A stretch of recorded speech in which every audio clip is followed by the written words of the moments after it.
नमस्कार दोस्तों, सबसे पहले आपका बहुत बहुत स्वागत है हमारे टीचिंग प्रोग्राम शिक्षा सिटी पे। तो आज हम आपको सेट नंबर 25 प्रेजेंट करने जा रहे हैं। बहुत अच्छे अच्छे क्वेश्चन है इसमें भी, तो क्वेश्चन को ध्यान से देखिएगा। जो भी एक्स्ट्रा डिटेल्स बताई जा रही हैं उनको नोट डाउन करिएगा। प्लस आप ये प्लेलिस्ट ज्वाइन कर लीजिए जिसमें करंट अफेयर की प्लेलिस्ट, स्टैटिक जीके की प्लेलिस्ट, प्लस जीए जीके की भी प्लेलिस्ट आपके लिए बना दी गई है, ताकि ज़्यादा से ज़्यादा क्वेश्चन और ज़्यादा से ज़्यादा सेट जो है आप दे पाएँ, जो कि लेखपाल के लिए, एमटीएस के लिए, सारे एग्जामिनेशन के लिए इंपॉर्टेंट है। ठीक है, चलिए स्टार्ट करते हैं। भारत में जैन धर्म के संस्थापक कौन थे? देखिए यहाँ पे जैन धर्म से एक ही व्यक्ति हैं जो ऑप्शन में दिए गए हैं, तो वास्तविक संस्थापक इन्हीं को कहा जाता है, महावीर स्वामी को, जो कि 24वें तीर्थंकर थे। पहले अगर पूछा जाएगा तो वो कौन हो जाएंगे? ऋषभदेव हो जाएंगे। 23वें पूछा जाएगा तो वो कौन हो जाएंगे? पार्श्वनाथ हो जाएंगे। इनके बारे में भी पूछा जाता है। और 25वें पूछा जाएगा कि महावीर स्वामी जी के पास किसको बनाया गया? तो सुधर्मन को बनाया गया। ये ध्यान रखिएगा, पूछा जा सकता है। पहली बौद्ध जैन संगीति पूछा जाएगा तो पाटलिपुत्र में हुई थी। ध्यान रखिएगा, किसके समय में? चंद्रगुप्त मौर्य के समय में, क्योंकि चंद्रगुप्त मौर्य जो है जैन धर्म को फॉलो करते थे। श्रवण बेलगुला में इनकी डेथ भी हो गई थी। ठीक है, जबकि महावीर स्वामी की डेथ पूछा जाएगा तो वो पावापुरी में हुई थी, इनका निर्माण हुआ था। ठीक है, पावापुरी में। और इनका जन्म कहाँ हुआ था? तो वो हो जाएगा कुंडल ग्राम। ध्यान रखिएगा, बिहार। पूछा जा सकता है, क्वेश्चंस बन सकते हैं। और बौद्ध धर्म के संस्थापक गौतम बुद्ध। महावीर स्वामी के बचपन का नाम वर्धमान था, ये भी कई बार पूछा गया है आपको। और जो है कि माँ का नाम त्रिशला था। ठीक है, और पिताजी का नाम सिद्धार्थ था। और इनकी बेटी अन्नोजा, जिनके बारे में पूछा जाता है। और इनके जो पहले शिष्य थे, इनके दामाद थे जमाली, जो कि पूछा जा सकता है आपको। ये क्वेश्चंस बनते हैं। आगे बढ़ते हैं। कौटिल्य जो अर्थशास्त्र के लेखक थे, किसके समकालीन थे? देखिए, कौटिल्य बेसिकली चंद्रगुप्त मौर्य के गुरु थे। ध्यान रखिएगा, कौन थे? चंद्रगुप्त मौर्य के गुरु थे, जो कि पूछे जा सकते हैं। 1 नंबर का क्वेश्चन, ठीक है, जो कि आपको पूछा जाएगा, कई बार पूछा गया। कौटिल्य ने ही किताब लिखी थी अर्थशास्त्र, जिनको विष्णुगुप्त और आप जो है कि चाणक्य के नाम से भी जानते हैं। दिल्ली में हुमायूं का मकबरा किसने बनवाया? हाजी बेगम ने। ध्यान रखिएगा, हुमायूं का जो मकबरा है वो चारबाग शैली में। ध्यान रखिएगा, हुमायूं का जो मकबरा हो जाएगा वो चारबाग शैली में हो जाएगा। हुमायूं नामा किसने लिखा? गुलबदन बेगम ने लिखा। दीन पनाह की सीढ़ियों से, ध्यान रखिएगा, दीन पनाह सीढ़ियों से, लाइब्रेरी से गिर करके इनकी डेथ हो गई थी, जो कि आपको पूछा जा सकता है। ध्यान रखिएगा। आगे बढ़ते हैं। करो या मरो, गांधी जी ने किस जन आंदोलन के पूर्व संध्या पर राष्ट्र को यह मंत्र दिया था? तो वो हो जाएगा भारत छोड़ो आंदोलन। वेरी वेरी इंपॉर्टेंट, पूछा जा सकता है आपको। ठीक है, क्विट इंडिया मूवमेंट 1 नंबर का क्वेश्चन है, 1942। The Indian national Congress had passed a famous resolution non corporation in 1900 at the session head. पूछा गया, भारतीय राष्ट्रीय कांग्रेस 1920 में अपने किस अधिवेशन से असहयोग पर प्रस्ताव पारित किया? तो वो जाएगा कलकत्ता। 1920 में असहयोग आंदोलन शुरू किया गया था। 1922 में चौरी चौरा हत्याकांड की वजह से ये बंद कर दिया गया था। ध्यान रखिएगा, 1900 जो है कि 22 में चौरी चौरा हत्याकांड की वजह से ये बंद हो गया था। अलमाटी बांध किस नदी पे है? तो अलमाटी बांध, ध्यान रखिएगा, कृष्णा नदी पे, जो कि कर्नाटका में। ध्यान रखिएगा, अलमाटी डैम कहाँ पे हो जाएगा? तो वो कर्नाटका में हो जाएगा।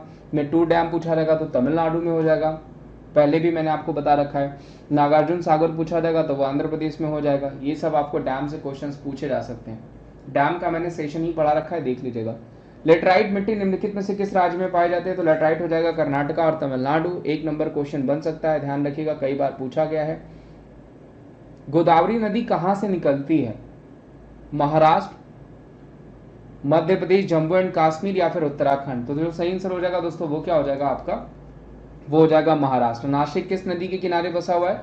तो गोदावरी नदी के किनारे बसा हुआ है, जहां पे कुंभ मेला होता है। हरिद्वार में कुंभ मेला होता है, उज्जैन में कुंभ मेला होता है, और प्रयागराज में कुंभ मेला होता है। 4 जगहों पे होता है। 2 रुपए इससे अधिक की मुद्रा नोट की देनदारियां किसकी है? तो वो हो जाएगी भारतीय रिजर्व बैंक की। ध्यान रखिएगा, 2 रुपए उससे अधिक की मुद्रा की नोट की देनदारियां किसकी हो जाएगी? तो वो भारतीय रिजर्व बैंक की हो जाएगी, reserve bank of India. Shaktikanta Das current में 25वें गवर्नर है।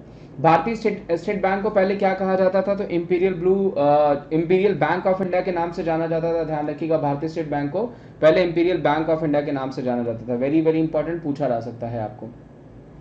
मुद्रास्फीति किसके कारण होती है? इन्फ्लेशन इज कॉज्ड बाय, तो मालों की आपूर्ति में वृद्धि के, यानी increase in supply of goods, या फिर सरकार के साथ नकदी वृद्धि में, increase in cash with the government, या फिर डिक्रीज इन मनी सप्लाई, पैसे की आपूर्ति में, या फिर इंक्रीज इन मनी सप्लाई, पैसे की आपूर्ति में वृद्धि। तो जो सही आंसर हो जाएगा वो हो जाएगा पैसे की आपूर्ति में वृद्धि के कारण मुद्रास्फीति का कारण होता है। राज्यसभा का पदेन सभाध्यक्ष कौन होता है? देखिए, मैंने हमेशा बताया कि जो वाइस प्रेसिडेंट होते हैं वो हमारे क्या होते हैं, तो वो हमारे पदेन एक्स ऑफिशियो होते हैं, जो कि 64 आर्टिकल में कहा गया है। ध्यान रखिएगा 64वें आर्टिकल में वाइस प्रेसिडेंट को सभापति बनाया गया। करंट में वेंकैया नायडू सभापति हैं और राज्यसभा के, और हरिवंश नारायण कौन हो जाएंगे, उप सभापति हो जाएंगे। 6 साल का कार्यकाल राज्यसभा का होता है और राज्यसभा एक परमानेंट हाउस है। ध्यान रखिएगा 12 लोगों को इसमें राष्ट्रपति अपॉइंट करते हैं।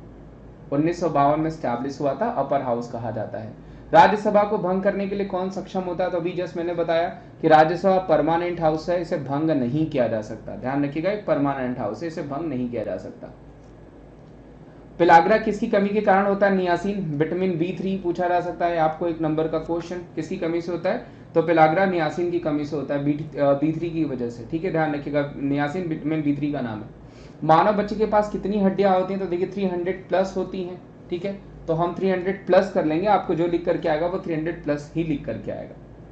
और dynamo is device which, dynamo एक उपकरण यांत्रिक ऊर्जा बनाता है, विद्युत ऊर्जा बनाता है, यांत्रिक ऊर्जा को विद्युत ऊर्जा में परिवर्तित करता है, विद्युत ऊर्जा को यांत्रिक ऊर्जा में परिवर्तित करता है। तो जो सही आंसर रहेगा वो हो जाएगा ऑप्शन सी, यांत्रिक ऊर्जा को विद्युत ऊर्जा में परिवर्तित करता है डायनामो।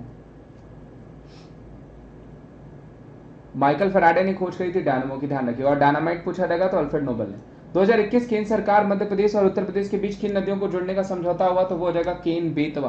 केन बेतवा नदियों को जोड़ने का समझौता हुआ था 2021 केंद्र सरकार के द्वारा मध्य प्रदेश और उत्तर प्रदेश के बीच।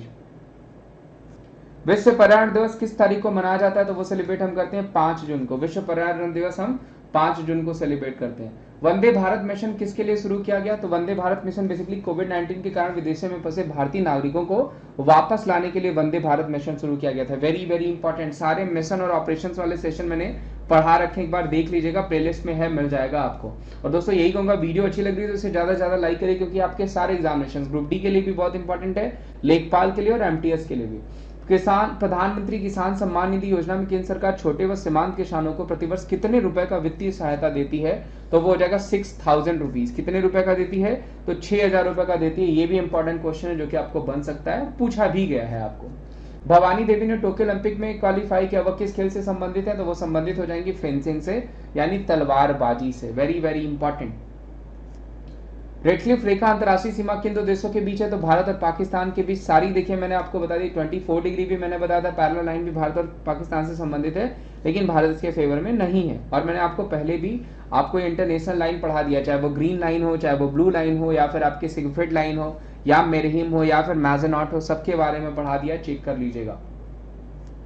भारत ने निम्नलिखित राज्यों में से किसे देवभूमि के रूप में जाना जाता है, तो वो हो जाएगा उत्तराखंड। देव, और इससे पहले देखिए मुझे भगवान का घर भी मैंने पढ़ाया था, ईश्वर का घर प्रयागराज, ये क्वेश्चंस आपको पढ़ाए गए। इस क्वेश्चन का आंसर उत्तराखंड हो जाएगा। देवभूमि के रूप में किसे जाना जाता है, तो उत्तराखंड को जाना जाता है। सुरक्षा परिषद में गैर स्थायी सदस्यों की संख्या कितनी होती है, 10। ध्यान रखिएगा, सुरक्षा परिषद में गैर स्थायी सदस्यों की संख्या कितनी हो जाएगी, वो हो जाएगी 10। Very important. महाभारत का मूल नाम क्या था, तो वो हो जाएगा जय संहिता। महाभारत का मूल नाम पूछा जाएगा तो वो क्या हो जाएगा, वो हो जाएगा जय संहिता। ये भी एक नंबर का क्वेश्चन बनाया गया है, आपको पूछा जा सकता है। ठीक है, ध्यान रखिएगा। सुप्रीम कोर्ट 2 या 2 से अधिक राज्यों के बीच, केंद्र और राज्यों के बीच के विवादों का फैसला करती है। ओरिजिनल जुडिफिकेशन के अंतर्गत, या एपेलेट जुडिफिकेशन के अंतर्गत, या एडवाइजरी जुडिक्शन के अंतर्गत, या क्रिमिनल जुडिक्शन के अंतर्गत। तो वो हो जाएगा आपका जो है ओरिजिनल यानी मूल क्षेत्राधिकार के अंतर्गत इसका फैसला किया जाता है। करंट में सीजीआई कौन हो जाएंगे, NV रामन्ना साहब हो जाएंगे, ध्यान रखिएगा। और 124वें आर्टिकल में रखा गया है सुप्रीम कोर्ट को। निम्नलिखित में से कौन सा भारत का सबसे बड़ा लोकसभा निर्वाचन क्षेत्र है इन टर्म्स ऑफ एरिया, तो वो क्या हो जाएगा आपका लद्दाख। पूछा गया है कई बार। संविधान में DPSP को शामिल करने के पीछे निम्नलिखित में से कौन सी मुख्य अवधारणा थी, नीति निर्माण के लिए मार्गदर्शक सिद्धांत, कल्याणकारी राज्य की स्थापना, सामाजिक एवं लोकतांत्रिक स्थापना, या all of the above. Very very important, क्या हो जाएगा आपका ऑल ऑफ द एबव हो जाएगा सबके लिए। बेसिकली ये राज्य के इकोनॉमिक और जो है कि सोशल वर्क के लिए जो है, सोशलिस्ट के लिए जो है कि लॉन्च किया गया था DPSP। ध्यान रखिएगा DPSP भाग 4 में रखा गया, 36 से 51 आर्टिकल में मेंशन किया गया और आयरलैंड से लिया गया है। ध्यान रखिएगा, पूछा जा सकता है आपको, एक नंबर का क्वेश्चन है, बढ़िया क्वेश्चन है। ठीक है, आगे बढ़ते। सिविल सेवा दिवस मनाया जाता है, कब मनाया जाता है, सिविल सर्विस डे सेलिब्रेट 21 अप्रैल, 24 दिसंबर, 12 अगस्त, या फिर 5 सितंबर। तो जो सही आंसर हो जाएगा वो क्या हो जाएगा, 21 अप्रैल को सेलिब्रेट किया जाता है, हम ऑब्जर्व करते हैं जो है कि सिविल सर्विसेज डे। ध्यान रखिएगा, सिविल सर्विसेज का जो क्रेडिट जाता है वो कार्नवालिस को जाता है। ठीक है, तो दोस्तों ये आज के क्वेश्चन थे। उम्मीद करता हूँ ये सेशन आपको अच्छा लगा होगा। अगर सेशन अच्छा लगा होगा तो मैं यही कहूँगा ज़्यादा से ज़्यादा लाइक करिएगा, चैनल पर नए हो तो चैनल को जरूर सब्सक्राइब करिएगा और वीडियोस को ज़्यादा से ज़्यादा शेयर करिएगा, ठीक है।